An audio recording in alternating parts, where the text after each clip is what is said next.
చక్క పల్లెటూరులో అయితే పిల్ల కాలువలు ఉప్పుటేర్లు ఇలా అయితే ఉంటాయి కదా. కానీ మా సిటీ కష్టాలు వినాయక నిమజ్జనానికి అంతా ఇంత కాదు.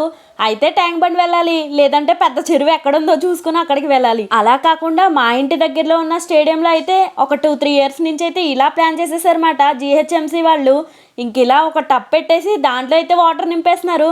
ఇంకా వినాయక నిమజ్జనాలు అయితే అక్కడే జరుగుతున్నాయి. చిన్న చిన్న బొమ్మలు అయితే అలా బొజ్జు గణపైకి బాయ్ బాయ్ చెప్పేసి మా అమ్మాయి నేను మా వారు పెద్ద పెద్ద గణపైలను చూద్దామని అయితే స్టార్ట్ అయిపోయాం అక్కడి నుంచి.